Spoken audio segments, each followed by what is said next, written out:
Katie cat, छोटी chef बिल्ली। एक दिन की बात है। एक खूबसूरत गांव के कोने में छोटा सा प्यारा सा बेकरी हाउस था।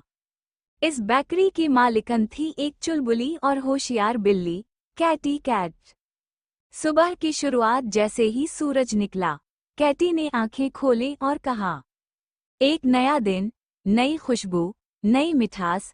वो जल्दी से अपने दांत साफ करती, मुंह धोती, कुछ एक्सरसाइज करती, अपना दूध और कॉर्नफ्लेक्स का नाश्ता करती और अपनी गुलाबी एपरन पहनकर बेकरी में आ जाती। कैटी कैट एपरन में, चम्मच हाथ में, खुशी से तैयार, बेकिंग का जादू। कैटी कैट आटे में मक्खन मिलाती, पेस्ट्रीज में करीम भरती और रंग बिरंगे कपकेक्स बनाती। वो गुनगुनाती, एक कप खुशी, एक चटक की मोहब्बत, कैटी कैट की खास तरकीब।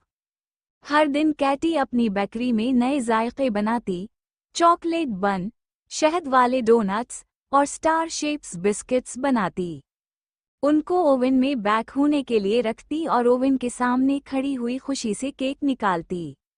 दोस्तों का तोहफा। एक दिन नन्हे खरगोश, रीच बाबा और लोमड़ी बहन आए और कहा, कैटी कैट, तुम्हारी बेकरी तो सबसे मज़ेदार है।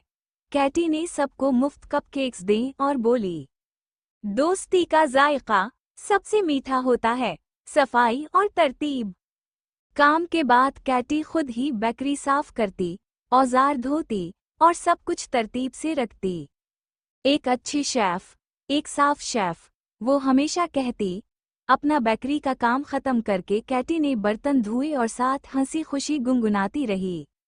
रात का सुकून। रात को कैटी थक कर अपनी छोटी सी कुर्सी पर बैठती, दूध का कप लेती और चाँद को देखकर कहती, आज का दिन भी कामयाब रहा, कल नई मिठास होगी। फिर कैटी कैट अपने नरम बिस्तर में लेटती है।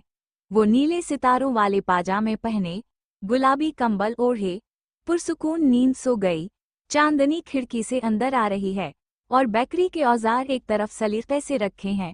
आज का मीठा दिन खत्म हो चुका था, अब ख्वाबों में भी केक होंगे।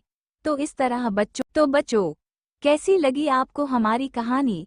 अगर आपको अच्छी लगी हो और आप मज़ीद ऐसी जादुई और दिलचस्प कहानियाँ देखना चाहते हैं तो कमेंट ज़रूर करें और हमारे चैनल को लाइक और सब्सक्राइब करना मत भूलें।